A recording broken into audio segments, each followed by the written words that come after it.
You'd be surprised how closed-minded you are. Jacques Derrida.we often pride ourselves on our open-mindedness, our ability to consider different perspectives and embrace new ideas. But what if I told you that this very belief might be the most glaring evidence of our closed-mindedness? As we embark on this journey through the intricate landscape of human thought, I invite you to question everything you think you know about your own cognitive processes. Jacques Derrida, a philosopher whose ideas have both enlightened and confounded generations of thinkers, challenges us to confront the hidden biases and limitations that shape our understanding of the world. His concept of deconstruction isn't just an academic exercise, it's a powerful tool for personal growth and societal transformation. Consider for a moment the last time you encountered an idea that truly challenged your worldview. How did you react? Did you eagerly embrace the discomfort, or did you find yourself instinctively resistant, searching for ways to dismiss or refute it? This knee-jerk reaction is a testament to the binary thinking that Derrida sought to dismantle. We, as products of Western philosophical tradition, have been conditioned to seek clarity and certainty. We crave the comfort of definitive answers, of clear-cut distinctions between right and wrong, true and false. But in this pursuit of absolute truth, we often blind ourselves to the nuances and complexities that color our reality. Derrida's work invites us to pause and reflect on the very foundations of our thought processes. He asks us to consider, what assumptions are we making when we claim to know something? How do the words we use shape and limit our understanding? And perhaps most importantly, what are we missing when we insist on viewing the world through the lens of binary opposition? As we delve deeper into Derrida's philosophy, I challenge you to hold your own beliefs lightly. Allow yourself to feel the discomfort of uncertainty, for it is in this space of not knowing that true wisdom often emerges. Ask yourself, how might my perspective shift if I were to embrace the opposite of what I currently believe? What truths might reveal themselves if I were to suspend my judgment, even for a moment? Derrida's concept of difference, a play on the French words for difference and deferral, suggests that meaning is never fixed, but always in flux, always dependent on context and relation. This idea can be unsettling, as it undermines our desire for stable, immutable truths. But it also offers us a profound opportunity for growth and understanding. Imagine, if you will, that your mind is a vast, intricate network of ideas, beliefs, and experiences. Each concept is connected to countless others, forming a web of meaning that is uniquely yours. Now, picture what happens when you encounter a new idea. It doesn't simply slot neatly into an empty space, it reverberates through your entire mental landscape, subtly altering the relationships between existing concepts. This is the essence of Derrida's deconstruction, the recognition that every idea contains within it the seeds of its opposite, that every assertion carries with it a host of hidden assumptions and implications. By embracing this complexity, we open ourselves to a richer, more nuanced understanding of the world and our place in it. But make no mistake, this is not an easy path. It requires courage to question our deepest held beliefs, to sit with the discomfort of uncertainty.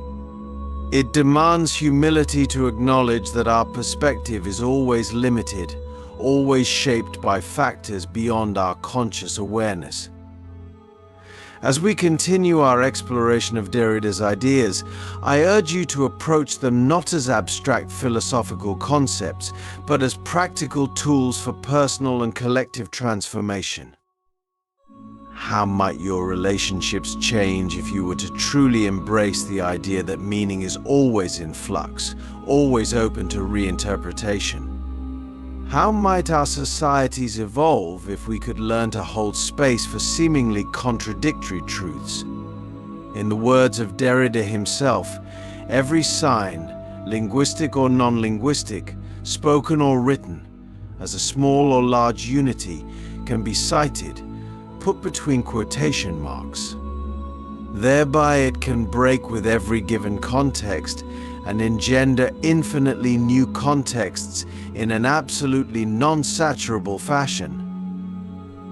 This insight invites us to approach life with a sense of wonder and openness, to recognize that every encounter, every conversation holds the potential for radical transformation. As we pause here, I invite you to take a moment to reflect on your own thought processes. What beliefs do you hold most dear? What ideas do you find most threatening? And most importantly, are you willing to hold these beliefs up to the light of critical examination, to allow them to be deconstructed and reconstructed in the pursuit of a deeper, more nuanced understanding?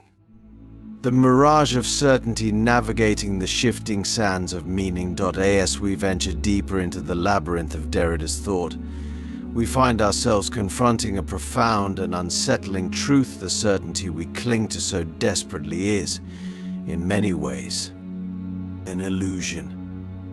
The very language we use to express our ideas, to communicate our deepest truths, is inherently unstable, constantly shifting beneath our feet like the sands of a vast desert.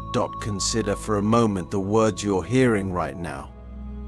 Each carries with it a constellation of meanings, associations, and connotations that are unique to you, shaped by your experiences, your culture, your personal history. Even as I speak, the meaning of these words is not fixed but fluid, constantly being negotiated and renegotiated in the space between us. This is what Derrida meant when he spoke of the play of language. Every word, every concept contains within it traces of other words and concepts. The meaning of light is inseparable from our understanding of dark, just as good cannot be fully grasped without its relation to evil. This interplay of meanings creates a web of significance that extends far beyond our conscious awareness. But what does this mean for us in our daily lives? How can we navigate a world where meaning is constantly in flux, where the ground beneath our feet never seems quite solid? The answer, paradoxically, lies in embracing this uncertainty. By acknowledging the limitations of our language and our understanding, we open ourselves to a richer, more nuanced engagement with the world around us. We become more willing to listen, to truly hear perspectives that differ from our own, recognizing that truth is not a fixed point to be reached but a constantly evolving dialogue. I challenge you to consider. How might your interactions with others change if you approached every conversation with the humility of knowing that your understanding is always incomplete? How might your approach to problems shift if you recognize that every solution contains within it the seeds of new challenges?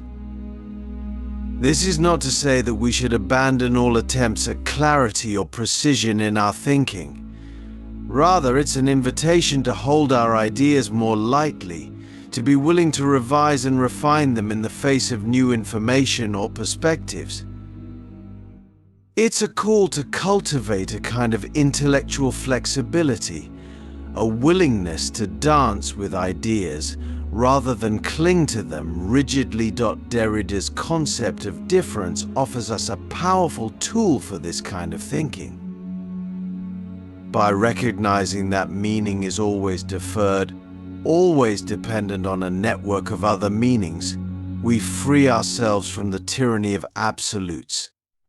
We become more open to the possibility of multiple truths, of seemingly contradictory ideas coexisting and even complementing each other. Imagine approaching a disagreement not as a battle to be won, but as an opportunity to explore the rich terrain of differing perspectives. What new insights might emerge if we were willing to suspend our judgment, to truly inhabit the worldview of another, even if only for a moment? This approach requires courage. It demands that we confront our own biases, our own hidden assumptions. It asks us to step into the uncomfortable space of not knowing, to be willing to have our most cherished beliefs challenged and even dismantled. But in this discomfort lies the potential for profound growth and transformation. By embracing the fluidity of meaning, we open ourselves to a world of infinite possibility. We become more adaptable, more resilient, better equipped to navigate the complexities of our rapidly changing world. As we conclude this section, I invite you to reflect on your own relationship with certainty. What beliefs do you hold most tightly? What ideas feel most threatening to your sense of self? And most importantly, are you willing to loosen your grip, to allow these beliefs to be examined, deconstructed, and perhaps reconstructed in new and unexpected ways? Remember, in the words of Derrida, there is nothing outside the text. Everything is open to interpretation, to re-examination, to reimagining. By embracing this truth, we free ourselves from the constraints of rigid thinking and open ourselves to the infinite possibilities that lie beyond the boundaries of our current understanding.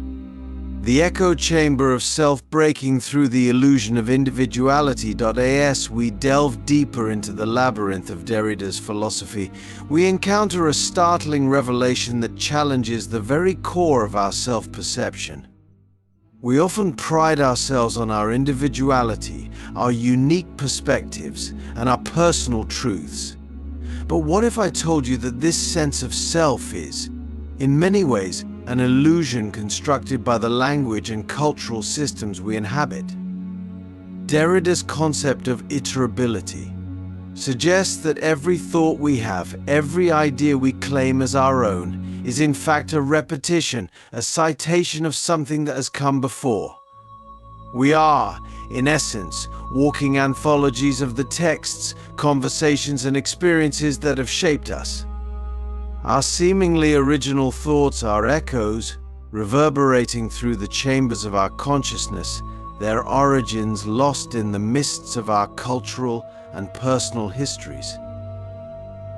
This realization can be profoundly unsettling.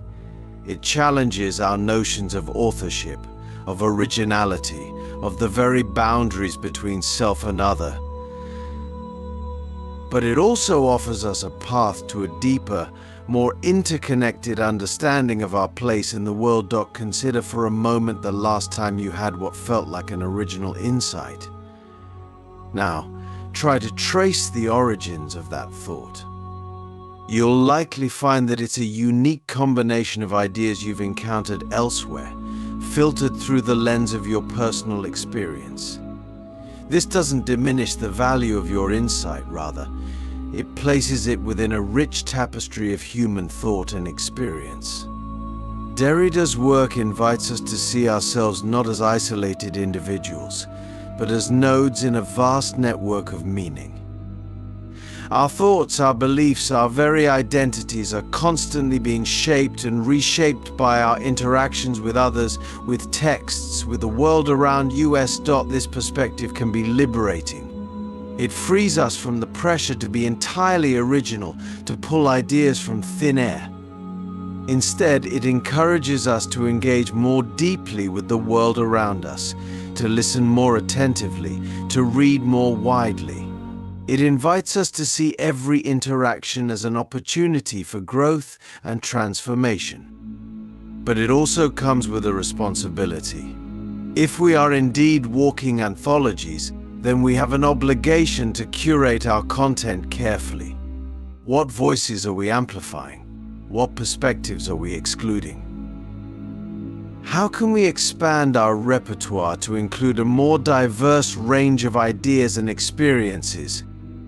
I challenge you to reflect on the sources that have shaped your worldview. What books have you read? What conversations have influenced you? What experiences have molded your perspective? And perhaps more importantly, what voices have you not heard? What perspectives have you overlooked or dismissed? By recognizing the collaborative nature of our thoughts and identities, we open ourselves to a more empathetic, interconnected way of being in the world. We become more willing to engage with ideas that challenge us, to seek out perspectives that differ from our own. We begin to see disagreements not as threats to our identity, but as opportunities to expand our understanding. As we conclude this section, I invite you to consider how might your interactions with others change if you viewed every conversation as an opportunity to expand your internal anthology. How might your approach to learning shift if you saw yourself not as a blank slate but as a living, breathing intertextual document, constantly being revised and rewritten? Remember, in embracing this perspective, we don't lose our individuality. Rather, we recognize it for what it truly is, a unique constellation of influences, experiences, and interpretations. By acknowledging this, we free ourselves to engage more fully, more authentically, with the rich tapestry of human thought and experience that surrounds us. The alchemy of aporia, transmuting uncertainty into wisdom. As we reach the final leg of our journey through Derrida's philosophical landscape, we arrive at a concept that encapsulates the essence of his work, aporia. This term, derived from Greek, denotes a state of perplexity. An impasse in logic where contradictory conclusions seem equally justified. For Derrida, aporia is not a dead end, but a gateway to profound insight. In our quest for certainty, we often shy away from contradiction and ambiguity. We seek clear answers, definitive truths. But what if the most profound wisdom lies precisely in the spaces where certainty breaks down? What if our greatest insights emerge not from resolving contradictions, but from embracing them? Derrida invites us to dwell in these spaces of uncertainty, to resist the urge to prematurely resolve the tensions we encounter. This is not an easy task. It requires us to confront our deep-seated fear of the unknown, to sit with the discomfort of not knowing. Consider a moment when you faced a seemingly irresolvable dilemma. Perhaps a moral quandary where two equally valid principles seem to be in conflict. Our instinct is often to force a resolution, to choose one side over the other. But what if, instead, we allowed ourselves to inhabit that space of tension? What new perspectives might emerge if we resisted the urge to choose and instead explored the rich territory between opposing viewpoints? This approach to thinking, this willingness to dwell in aporia, is not just an academic exercise. It has profound implications for how we navigate our personal lives, our relationships, and our societies. It invites us to approach conflicts not as battles to be won, but as opportunities for deeper understanding. Imagine approaching a disagreement with a loved one, not with the goal of proving your point, but with a genuine curiosity about the space between your perspectives. How might this shift your interaction? What new possibilities for connection and understanding might emerge? On a larger scale, consider how this approach might transform our political discourse. What if, instead of entrenching ourselves in ideological camps, we actively sought out the contradictions and tensions within our own beliefs? What if we approach policy debates not as zero-sum games, but as opportunities to explore the complex interplay of competing values and needs? Derrida's work challenges us to embrace a more fluid, dynamic way of thinking. It invites us to see our beliefs not as fixed points, but as ever-evolving constellations of ideas, constantly being reshaped by our encounters with the world and with others. This is not to say that we should abandon all attempts at clarity or conviction. Rather, it's an invitation to hold our convictions more lightly, to be willing to continually examine and refine them in the light of new experiences and perspectives. As we conclude our exploration, I challenge you to reflect on your own relationship with uncertainty. When do you feel most compelled to seek definitive answers? What might you gain by resisting this urge, by allowing yourself to dwell in the rich, ambiguous spaces between certainties? Remember, wisdom often emerges not from resolving contradictions, but from learning to dance with them. By embracing aporia, by cultivating a comfort with uncertainty, we open ourselves to a deeper, more nuanced engagement with the world. In the end, Derrida's philosophy is not about dismantling all meaning or abandoning the pursuit of truth. It's about recognizing the inherent limitations of our understanding and using that recognition as a springboard for more compassionate, more inclusive, more dynamic ways of thinking and being in the world. As you move forward from this exploration, carry with you the courage to question, the humility to doubt, and the wisdom to embrace the beautiful complexity of our ever-evolving reality.